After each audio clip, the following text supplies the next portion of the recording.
Hello friends. तो कैसे हैं आप लोग? स्वागत है आपका रंजन क्लासेस में। आइए, ज्यादा समय बर्बाद किए बिना स्टार्ट करते हैं अपना टॉपिक को, है ना। समय बहुत बहुमूल्य है, समझिए इसको।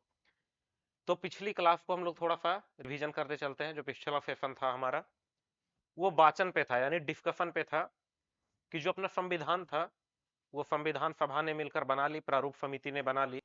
अब उस पर सारे लोग इकट्ठा बैठ करके उसको डिस्कस कर रहे हैं और संशोधन कर रहे हैं। तो हमने बताया था कुल 7600 प्लस संशोधन हुए थे, ठीक है। तो इसमें 3 वाचन है, 3 सत्र में इसमें डिस्कशन चला है। एक्चुअली में सत्र ही है एक तरह से, प्रथम वाचन, द्वितीय वाचन और तृतीय वाचन। इसको सत्र ना नाम देके ये लोग वाचन नाम देते हैं, ठीक है। तो जो पहला चला वो 4 नवंबर 1948 से लेकर 9 नवंबर 1948 तक चला, ये सबसे छोटा था। अगला जो शुरू हुआ वो 15 नवंबर, इससे 6 दिन बाद हमने बताया था। 15 नवंबर 1948 से 17 अक्टूबर 1949 तक चला, ये सबसे बड़ा, लगभग 11 महीना चला। और तृतीय जो चला वो 15 नवंबर से नाम स्टार्ट होकर 14 नवंबर 1949 से स्टार्ट होता है और 26 नवंबर 1949 तक चलता है, और ये अंतिम वाचन था। हम लोगों ने ये देखा था। फिर हम लोगों ने देखा था कि 26 नवंबर 1949 के दिन जो अंतिम वाचन का आखिरी दिन था, उस दिन क्या क्या हुआ। तो उस दिन अंतिम वाचन संविधान सभा का हुआ, अंतिम वाचन हुआ उसी दिन। उसके बाद संविधान को अंगीकार किया गया, अंगीकार मतलब स्वीकार किया गया, एडॉप्ट किया गया कि हाँ ठीक है, यही संविधान अब हमारा संविधान रहेगा, ठीक है।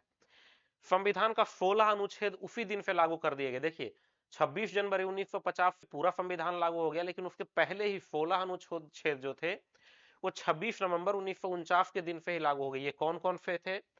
तो 5, 6, 7, 8, 9, 60, फिर 324, 366, 367, इसको 366 67 एक साथ याद रखेंगे, 379 80 एक साथ याद रखेंगे, 388, फिर 91 92 93 और 94। 394 में ही लिखा हुआ है कि ई 16 अनुच्छेद जो है ये 26 नवंबर 1949 को ही लागू हो गए। हम लोगों ने ये पढ़ा था। फिर हम लोगों ने पढ़ा था कि कुछ डेट है इंपॉर्टेंट इसके रिगार्डिंग। इस सब पे हम लोग थोड़ा थोड़ा आगे एक्सप्लेन भी करेंगे, आगे हम लोग एक्सप्लेनेशन भी लेंगे, लेकिन थोड़ा ब्रीफ इस टाइम पे समझते चलते हैं, थोड़ा थोड़ा सीखते चलेंगे तो हम लोग को सीखने में काफी आसानी होगी। एक्चुअली हमारा ये मोटो नहीं है कि हम आपको पूरा ग्रंथ बना दें, हमारा ये मोटो है कि आपको याद करवा दें। जैसे मैं पढ़ा हूं, मैं चाह रहा हूं कि वैसे आप लोग भी याद करें। एक्चुअली में ये सारी चीजें जो मैं पढ़ा रहा हूं एक तरह से ये हमारा सेल्फ नोट्स टाइप से है, जो कि हमने कई सारी किताबों को पढ़ के अध्ययन करके इसको लिया है। फॉर काइंड योर इन्फॉर्मेशन मैं बता दूं कि हम अपनी तैयारी के दौरान सेल्फ स्टडी पे ही ज्यादा बिलीव करते थे। तो ये लगभग सारी किताबों का निचोड़ है। तो जैसे जैसे मैं याद करता हूँ वैसे वैसे आपको याद करवाते चलूंगा। कोई हेडक नहीं होगी, जो भी प्रश्न आएंगे आपसे निसंदेह बनेंगे, ठीक है। आप देखते जाइए जैसे जैसे मैं दिखा रहा हूँ। तो 22 जुलाई 1947 को झंडा अपनाया गया था। 26 नवंबर 1949 को संविधान को अंगीकार किया गया। और 24 जनवरी 1950 जो कि संविधान सभा की आखिरी बैठक थी, इसके बाद संविधान सभा को भंग कर दिया गया, ठीक है। तो 24 जनवरी 1950 को 3 चीजों को अडॉप्ट किया गया, अपनाया गया। एक तो राष्ट्रगान जो कि जनगण मन है, एक राष्ट्रगीत जो वंदे मातरम है, और एक राष्ट्रपति जो कि वायसराय नाम दिया जा रहा था उससे पहले। इसी दिन चूज कर लिया गया कि राष्ट्रपति ही हमारा सर्वोच्च पद होंगे, ठीक है, सर्वोच्च नागरिक होंगे। इसको अपनाया गया। इसके बारे में विशेष बात वही है, संविधान सभा की अंतिम बैठक थी। इस बैठक में कुल मिलाकर के 8 महिलाओं सहित 284 लोग शामिल हुए थे। यानी अंतिम रूप से बैठक में 284 लोग शामिल हुए, 15 लोग अब्सेंट थे, ठीक है। क्वेश्चन कुछ भी पूछ सकता ना, कितने लोग अंतिम संविधान सभा में शामिल नहीं हुए? 15। कितनी महिलाएं शामिल हुई? 8। कुल संख्या कितनी थी? 284। यहां तक कोई कंफ्यूजन नहीं। तो हम लोगों ने कल ये भी देखा था। फिर हम लोगों ने देखा था कि संविधान बनाने में लगा कुल समय, तो ये तो बच्चे से आप पढ़ते आ रहे हैं, 2 वर्ष 11 महीना 18 दिन। लेकिन कभी पूछ सकता है ये समय कब से कब तक काउंट करता है? तो संविधान सभा की पहली बैठक से लेके जिस दिन संविधान को अडॉप्ट किया गया, अंगीकार किया गया, 26 नवंबर 1949 तक काउंट करते हैं। ये जो बुक है, जो संविधान सभा की किताब लिखी गई है, वो 4.25 kg वजन है। इसको लिखने में 63 लाख, एक्चुअली में 96,000 है मित्र, थोड़ा सा इसको सुधार कर लीजिएगा अपने नोट्स में जा करके, है ना, ये मिस्टेक हो गया था। तो 63,96,729 रुपया, यानी लगभग 64 लाख। मोटा मोटी आप 64 लाख अमाउंट ही याद रखेंगे, है ना। उतना इंपॉर्टेंट नहीं है, लेकिन फिर भी आप 64 लाख माइंड में रखेंगे एक बार, अगर खुदा ना खास्ते पूछ लिया कभी तो। इसकी 2 प्रति लिखी गई थी, अंग्रेजी और हिंदी। हालांकि इंग्लिश ही मान्य थी उस टाइम, बाद में हिंदी का प्रावधान किया गया। इसको जब हम लोग पढ़ेंगे, मेन कॉन्स्टिट्यूशन पे आएंगे तो हम लोग इसको समझेंगे। लेकिन इतना ध्यान रखेंगे कि संविधान की 2 प्रति लिखी गई थी, एक अंग्रेजी एक हिंदी में। सुलेखन का जो कार्य किया था वो प्रेम बिहारी नारायण रायजादा के द्वारा किया गया था। ये शांति निकेतन के स्टूडेंट थे, मधुबनी बिहार से ये आते थे। लगभग 6 महीना इनको समय लगा था और इसके लिए इन्होंने कोई भी वेतन या कोई भी रकम नहीं ली थी। इनका यही शर्त था कि हर पेज पे इनका नाम और आखिरी पेज पे इनके दादाजी का नाम, जिनका नाम रामदास था, लिखा जाए। वो लिखा गया। इसका सजावट का काम 2 लोगों के द्वारा किया गया था, एक नंदलाल बोस जी थे और एक ब्यूहर राम मनोहर सिन्हा थे। ये दोनों भी इत्तेफाक से शांति निकेतन के ही स्टूडेंट थे। ओके, हम लोगों ने यहां तक देखा था। फिर हम लोगों ने देखा कि भारतीय संविधान अब बनकर तैयार हो गया, अंगीकार कर लिया गया। 24 जनवरी को आखिरी बैठक भी हो गई। 26 जनवरी 1950 को संविधान लागू भी हो गया। इसमें कुल मिलाकर 22 भाग हैं, जो कि वर्तमान में 25 हो चुके हैं। अब ये 25 भाग कौन से हैं, तो इसको आगे डिस्कस कर लेंगे। आर्टिकल की अगर बात करते हैं तो इसमें 395 आर्टिकल थे, अनुच्छेद थे मूल में, जो अभी 470 हो गए, जो उतना इंपॉर्टेंट नहीं है, इसको ध्यान में रखने की कोई जरूरत नहीं है। अनुसूची की बात करें तो इसमें 12 है, मूल संविधान में 8 थी, 4 बाद में जुटा है, कुल 12 हो गया है। एक संविधान संशोधन है जिसकी संख्या अब तक 106 हो चुकी है। इसमें से कुछ इंपोर्टेंट 40-42 हम लोग देखेंगे। ठीक है, उम्मीद करते हैं यहां तक आप लोग को कोई भी कंफ्यूजन नहीं होगा। ठीक है, यहां से आगे हम लोग समझेंगे कि ये सब समझ सकते हैं अभी कि भाग कौन कौन सा जुड़ा, लेकिन इसको थोड़ा सा रोकते हैं, इसको मेन संविधान के दौरान समझेंगे। हम लोग कैबिनेट सभा डिस्कस किए थे कि यहाँ कैबिनेट प्रस्ताव आया था, जो कैबिनेट मिशन आया था यहाँ, तो उन्होंने 2 प्रस्ताव दिया था। एक तो दिया था संविधान सभा का कि एक ही संविधान सभा बनेगा, ठीक है, जो कि बन गया, बनकर तैयार हो गई संविधान सभा। एक प्रस्ताव उन्होंने दिया था कि अंतरिम सरकार का। ठीक है, तो हम लोग अंतरिम सरकार को देखते हैं कि अंतरिम सरकार का गठन कैसे हुआ, कौन कौन अंतरिम सरकार में थे। ये प्रश्न पूछ लेता है कभी कभी, तो हम लोग अंतरिम सरकार पे पूछते हैं। फैक्ट है, पूरा याद करवाने का प्रयास करते हैं, है ना। उसको याद करने पे आप लोग ज्यादा ध्यान दीजिएगा, ज्यादा बेहतर होगा। अगर उसको याद नहीं कर पाइएगा तो बहुत समस्या हो सकती है आप लोगों को। तो हम चाहते हैं कि याद कीजिए उसको, है ना, जब भी कभी पूछे तो आप कंफ्यूजन में नहीं रहे। ठीक है, तो इसको याद करेंगे हम लोग ढंग से। तो हमारा अगला हेडिंग होगा, प्यारा सा हेडिंग दीजिएगा, अंतरिम सरकार। क्या हेडिंग दीजिएगा? अंतरिम सरकार। हेडिंग दीजिए अंतरिम सरकार। अब ये जो अंतरिम सरकार थी, ठीक है, इसका सिफारिश तो कैबिनेट मिशन ही किया था, लेकिन इसका जो गठन का प्रस्ताव था, जो पहली प्रस्ताव गई, उस पर चर्चा हुई। चर्चा होते होते जो बायफ-राय की परिषद थी, जो वहां की कमिटी थी, तो अंतरिम सरकार का जो फाइनल प्रस्ताव पारित किया गया, उसका डेट था 24 अगस्त 1946। ठीक है, अब समझिए इसका गठन जब हुआ तो ये कुछ दिन बाद, एक सप्ताह बाद हुआ, 2 सितंबर 1946 को। इस दिन गठन होता है, इस दिन प्रस्ताव पारित होता है। ठीक है, देखिए यहां पे क्या बवाल डेट ये चल रहा है। अभी अभी कुछ ही दिन पहले, यानी 16 अगस्त 1946 को, इस दिन इंडिया में प्रत्यक्ष कार्रवाई दिवस मनी है, डायरेक्ट एक्शन डे। ये मुस्लिम लीग के द्वारा मनाई गई है। अब तुरंत ही गठन हो रहा है अंतरिम सरकार का, तो निश्चित रूप से इसमें मुस्लिम लीग शामिल नहीं होगा। तो जो 2 सितंबर 1946 को अंतरिम सरकार की गठन हुई, इसमें केवल कांग्रेसी थे। कौन से? इसमें केवल कांग्रेसी नेता थे। कोई दिक्कत? मुझे नहीं लगता कोई परेशानी होगी। इसमें केवल कांग्रेसी नेता थे। उसके बाद एक डेट आता है 26 अक्टूबर 1946। इस दिन मुस्लिम लीग भी इसमें शामिल हुआ। इस दिन क्या हुआ? मुस्लिम लीग भी शामिल हुआ इसमें। मुस्लिम लीग भी शामिल हुआ। अब समझिए क्या बवाल हो गया। चूंकि ये पहले ही मांग कर रहे हैं कि हमको अलग देश चाहिए ही चाहिए, इससे कम हम कुछ बर्दाश्त नहीं करेंगे। लेकिन चूंकि अभी तक भारत में ही वो पाकिस्तान वाला भी हिस्सा मौजूद है जिसको कि ये लोग मांग कर रहे थे, तो इस वजह से ये मुस्लिम लीग इसमें शामिल हो जाता है। काफी बात विवाद हुई, फिर शामिल हुआ। तो इसको शामिल होने पे भीमराव अंबेडकर जी ने एक सेंटेंस बोला। उनका शब्द था कि एक देश की सरकार, एक देश की सरकार, एक देश की सरकार दो राष्ट्र चला रहे हैं, दो राष्ट्र चला रहे हैं, चला रहे हैं। ये बात डॉक्टर भीमराव अंबेडकर द्वारा बोला गया। किनके द्वारा बोला गया है? डॉक्टर भीमराव अंबेडकर। डॉक्टर भीमराव अंबेडकर के द्वारा कहा गया कि एक देश की सरकार है जो दो राष्ट्र चला रही है। ठीक है, ये बात डॉक्टर भीमराव अंबेडकर कहते हैं। इस बात को कभी कभी पूछ लेता है। तो अंतरिम सरकार के बारे में बात करें तो इसका प्रस्ताव पारित हुआ 24 अगस्त 1946 को। इसका प्रस्ताव दिया कब गया होगा? तो कैबिनेट मिशन के द्वारा 16 मई 1946 को जो कैबिनेट मिशन अपना प्रस्ताव दी थी, उसका 2 सितंबर 1946 को इसकी गठन होती है। तब केवल कांग्रेसी नेता इसमें होते हैं। देन आफ्टर 26 अक्टूबर 1946 जो होती है, उस दिन मुस्लिम लीग भी इसमें शामिल हो जाता है। और भीमराव अंबेडकर के द्वारा यहीं पे एक सेंटेंस कहा जाता है कि एक देश की सरकार दो राष्ट्र चला रहे हैं। ठीक है, यहां तक कोई दिक्कत नहीं। अब हम लोग समझने का प्रयास करते हैं कि अंतरिम सरकार में किस सदस्य के पास कौन सा विभाग था। ये फैक्ट है, इसको याद करते हैं हम लोग सीधा। तो हमने इसको पहले से सजा के रखा है। इसका आप एक स्क्रीनशॉट ले लीजिए या फिर नोट कर लीजिए इसको जल्दी सा, है ना।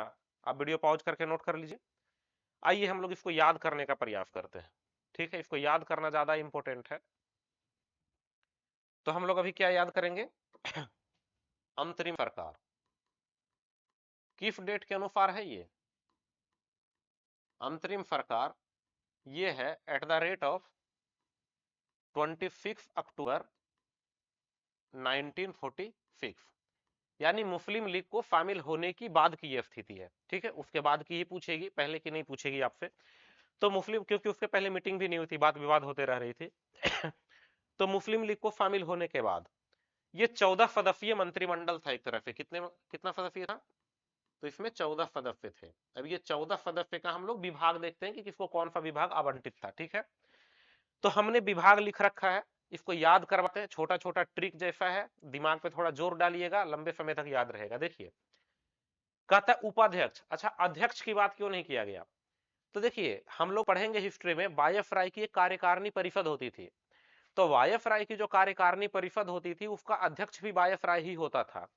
तो अंतरिम सरकार का अध्यक्ष भी मेनली रूप से वायसराय ही रहा। ठीक है, लेकिन उपाध्यक्ष का पद दिया गया भारतीयों को, और ये उपाध्यक्ष का पद पद प्रधानमंत्री के इक्विवेलेंट था। ठीक है, तो इसका हेड एक तरह से उपाध्यक्ष हुए। तो जो उपाध्यक्ष हैं या राष्ट्रमंडल संबंध एवं विदेशी मामले के मंत्रालय हैं, आप सीधा समझ के रखेंगे कि उस टाइम के जो उपाध्यक्ष थे, प्रधानमंत्री जो हुए, वो अपने पास ही विदेश मामलों के मंत्रालय को भी रखे। तो प्रधानमंत्री पहला कौन है? पंडित जवाहरलाल नेहरू। इसको ध्यान में रखा जाएगा। तो उस टाइम में भी वही थे, जवाहरलाल नेहरू। आप लोग चाहे तो पूरा नाम लिख सकते हैं, चाहे तो ऐसे भी लिख सकते हैं। अब समझिए, जो उपाध्यक्ष है वही हम बोल रहे हैं प्रधानमंत्री के लगभग इक्विवेलेंट थे, और विदेशी मामला को अपने पास रखे थे। तो पहला प्रधानमंत्री के रूप में भी हम लोग जानते हैं जेएल नेहरू को। तो वहीं से याद रखेंगे कि जेएल नेहरू ही यहाँ भी उपाध्यक्ष थे, सबसे हेड थे। और चूंकि यही विदेश मामला भी देख रहे थे, तो राष्ट्रमंडल, अब ये राष्ट्रमंडल क्या होता है? तो राष्ट्रमंडल उन सभी देशों का समूह को कहते हैं जिस पर कभी ना कभी अंग्रेज अपना शासन किए थे। कहने का मतलब है कि जो कभी ना कभी ब्रिटिशों का उपनिवेश रहा था, उस सभी देशों को एक मिला करके हम लोग राष्ट्रमंडल या अंग्रेजी में कॉमनवेल्थ कहते हैं। ठीक है, तो इसके संबंध में भी कौन देख रहे थे? जवाहरलाल नेहरू। विदेश विभाग भी वही देख रहे थे, और प्रधानमंत्री या उपाध्यक्ष भी वही थे, जवाहरलाल नेहरू। ठीक है, अब गृह सूचना एवं प्रसारण विभाग, तो हम पहले भी डिस्कस कर चुके हैं। जो संविधान सभा हमारी बनी थी, उसमें भी जो गृह के अंदर का कलह था, जो घर के अंदर का विवाद था, उसको कौन सुलझा रहे थे? अरे अपना सरदार भाई, तो सरदार वल्लभ भाई पटेल। देखिए, सरदार वल्लभ भाई पटेल के प्रति काफी सम्मान है हमारा, लेकिन बस याद करने के लिए ऐसा बोल रहे हैं, सरदार भाई है ना, ध्यान में रखेंगे इस बातों को। तो गृह और घर में ही सूचना या प्रसारण करना है, तो ये देख रहे थे सरदार वल्लभ भाई पटेल। सरदार वल्लभ भाई पटेल। ठीक है, उम्मीद करते हैं यहां तक कोई कंफ्यूजन नहीं होगा। खाद्य एवं कृषि मंत्रालय, तो खाद्य एवं कृषि मंत्रालय, ये फोकस्ड करके याद रखिएगा, इसको तो कई एग्जाम में पूछ चुका है, इसको जितना स्टार लगा पाइए वो कम है। खाद्य एवं कृषि मंत्रालय डॉक्टर राजेंद्र प्रसाद के पास था। किनके पास था? डॉक्टर राजेंद्र प्रसाद के पास था। तो इसको बहुत ध्यान में रखेंगे, ये रह भी जाएगा, काफी चर्चित नाम है। तो खाद्य एवं कृषि विभाग को डॉक्टर राजेंद्र प्रसाद के पास दिया गया था, ठीक है। अब श्रम मंत्रालय, तो श्रम मंत्री किसको जानते हैं? बापू जगजीवन राम, तो बाबूजी तो जगजीवन राम। श्रम मंत्रालय कौन था? जगजीवन। मेहनत कीजिएगा तभी ही जीवन बढ़िया से चलेगा, जग में आपको नाम करना है तो मेहनत करना पड़ेगा। तो श्रम मंत्रालय किनके पास था? जगजीवन राम, जगजीवन राम, ठीक है। या फिर आप ऐसे भी याद रख सकते हैं कि मेहनत, पुरुषोत्तम राम का जो नाम लिया जाता है वो काफी मेहनत किए, वनवास काटे, मतलब सब कुछ आइडियल किए तभी वो पुरुषोत्तम बन पाए। तो श्रम मेहनत की जहां तक बात आएगी, जगजीवन या राम, जो भी याद रखे काम चल जाएगा, राम करके और कोई भी नाम नहीं है अंतरिम सरकार में। और जब भी ऑप्शन देगा तो चारों ऑप्शन यही पे होंगे आपके, ठीक है। तो श्रम मंत्रालय जगजीवन राम। रक्षा मंत्रालय बलदेव, कैसे रक्षा कीजिएगा? बल से। तो बलदेव सिंह कौन थे? सरदार बलदेव सिंह, सरदार बलदेव सिंह। तो रक्षा मंत्रालय किनके पास था? सरदार बलदेव सिंह के पास, ठीक है। उसके बाद देखते हैं कार्य खान एवं ऊर्जा मंत्रालय। तो उस टाइम जो ऊर्जा मंत्रालय देख रहे थे, ऊर्जा को बहुत ध्यान में रखिएगा, ये एक ही नाम है, एक ही विभाग का नाम है, ऐसा नहीं कि कार्य अलग विभाग है, खान एवं ऊर्जा अलग विभाग है, नहीं नहीं, कार्य खान एवं ऊर्जा विभाग एक ही विभाग का नाम है। तो ये बस ऊर्जा आप ध्यान में रखिएगा। ऊर्जा को हम लोग कैसे जानते हैं? अरे होमी जहांगीर भाभा से। तो ये होमी जहांगीर भाभा नहीं थे, बहुत लोग कंफ्यूज करते हैं कि ये होमी जहांगीर भाभा ही थे, क्या? नहीं, ये भी भाभा ही थे, लेकिन इनका नाम सीएच भाभा था। क्या नाम था? सीएच भाभा। ये कुंवरजी होरमुर्ज करके आते हैं, कुंवरजी करके नाम है इनका, कुंवरजी भाभा। सीएच भाभा आप याद रखेंगे, ये जो अपने ये वाले बाबा हैं जिनको होमी जहांगीर भाभा आप लोग जानते हैं एटॉमिक एनर्जी के रूप में, ये वो नहीं है, ये दूसरे भाभा है, ठीक है। तो इसको ध्यान में रखेंगे, लेकिन चूंकि एनर्जी टर्म है तो भाभा जी को रिलेट करके यहाँ पे याद रखना बड़ा आसान है, तो याद रखेंगे ऊर्जा के लिए भाभा, ठीक है। रेलवे एवं परिवहन मंत्रालय, तो देखिए ये शुरुआत हो रही है रेलवे एवं परिवहन मंत्रालय की। तो शुरुआत में क्या करना पड़ता है? चाहे परिवहन हो चाहे रेलवे हो, पूरा जंगल झाड़ को साफ करना पड़ता है। क्या करना पड़ता है? साफ, एकदम साफ। तो इसका नाम है आसफ अली। क्या नाम है? आसफ अली, आसफ अली, ठीक है। उम्मीद करते हैं यहां तक कोई कंफ्यूजन नहीं होगा। एक बार फिर से देख लीजिए, अध्यक्ष उपाध्यक्ष या राष्ट्रमंडल और विदेश संबंधी मामला कौन देख रहे थे? जवाहरलाल नेहरू। गृह सूचना एवं प्रसारण सरदार वल्लभ भाई पटेल। खाद्य एवं कृषि विभाग डॉक्टर राजेंद्र प्रसाद।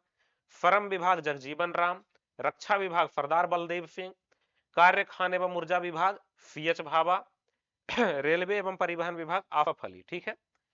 आगे हम लोग देखते हैं इसी का कंटिन्यूशन में, तो हम लोग समझने का प्रयास करते हैं शिक्षा एवं कला विभाग।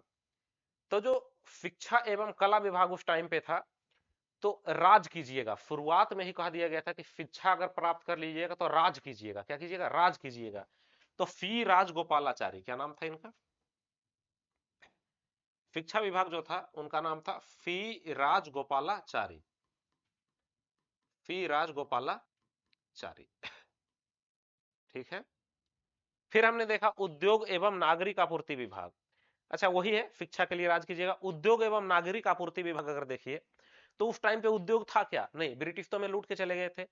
तो उद्योग और नागरिक की सारी आपूर्तियां अगर करनी है तो बहुत माथा लगाना पड़ेगा, बहुत। शुरुआत में उद्योग स्थापित करने के लिए बहुत माथा लगाना पड़ा। तो जॉन मथाई, क्या नाम है इनका? इनका नाम है जॉन मथाई, ध्यान में रखेंगे आप लोग। उद्योग एवं नागरिक आपूर्ति जॉन मथाई। फिर वित्त विभाग, क्या नाम है? वित्त विभाग।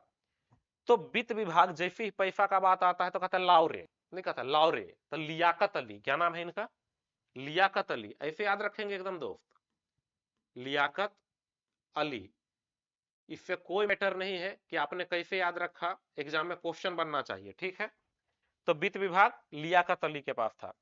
डाक एवं वायु, तो डाक एवं वायु क्या है? वायु क्या होता है? विस्तार। क्या होता है? विस्तार। तो इनका नाम था विस्तार नहीं, निस्तार। क्या नाम था? निस्तार। अब्दुर अब्दुर्रब निफ्तार इनका पूरा नाम था। देखिए ऐसे, अब्दुर्रब निफ्तार। आप लोग निफ्तार बस याद रखेंगे, काम हो जाएगा, ठीक है। तो डाक एवं वायु का मंत्रालय किनके पास था? अब्दुर्रब निफ्तार के पास। विस्तार से याद रखिएगा, निफ्तार। अब वाणिज्य विभाग, वाणिज्य मतलब पैसा कौड़ी का ही बात हो रहा है, लेकिन ये वाणिज्य किस टाइप का पैसा कौड़ी का बात होता है, मोटा रकम ऐसे, पूरा विभाग है वाणिज्य विभाग। तो जैसे ही देखती है तो ताई आती है, कौन आती है, ताई, क्या मांगने, चुंदरी, अरे साड़ी, कहती है साड़ी दो हमको, फुआ जी आते हैं ना घर में, ताई। तब वाणिज्य विभाग ताई संभाल रही थी, आई कौन संभाल रही थी, संभाल नहीं रही थी, संभाल रहे थे आई आई चुंदरीगर, क्या नाम था इनका, आई आई चुंदरीगर। तो इनको चुंदरी से ही याद रखिएगा, वाणिज्य विभाग चुंदरी, ठीक है। स्वास्थ्य विभाग, बच्चा उच्चा के लिए एक चीज समझते होंगे आप लोग, अगर कोई इसमें मैरिड कैंडिडेट होंगे तो उनको ज्यादा समझ में आएगी, नहीं होगी तो आप भी मम्मी दादी से सुनते होइएगा।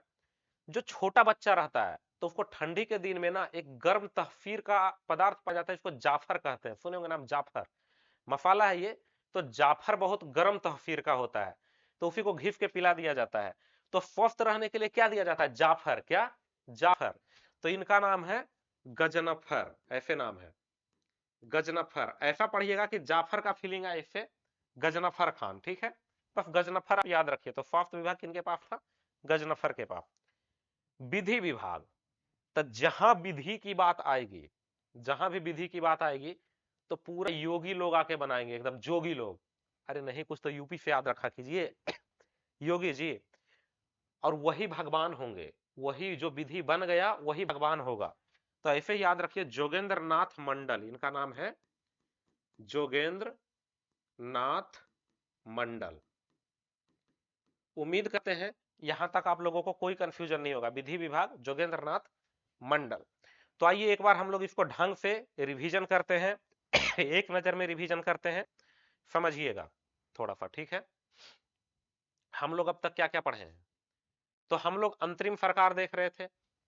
हमने देखा कि अंतरिम सरकार जिस पर कैबिनेट मिशन ने अपना प्रस्ताव दिया 16 मई को, 16 मई 1946 को, वो 24 अगस्त 1946 को प्रस्ताव पारित हो गई। इसी के तर्ज पे 2 सितंबर 1946 को पहली बार अंतरिम सरकार का गठन किया गया, लेकिन सिर्फ उसमें कांग्रेसी थे।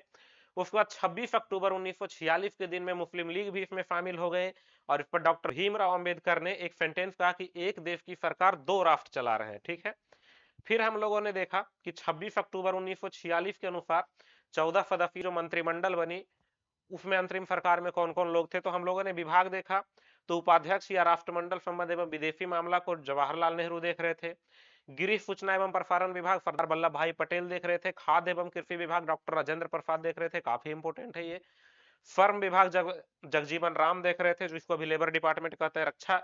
रक्षा विभाग सरदार बलदेव सिंह देख रहे थे। कार्य खान एवं ऊर्जा मंत्रालय, हमने बताया था ऊर्जा से याद रखिएगा, भाभा देख रहे थे। रेलवे एवं परिवहन मंत्रालय आसफ अली देख रहे थे।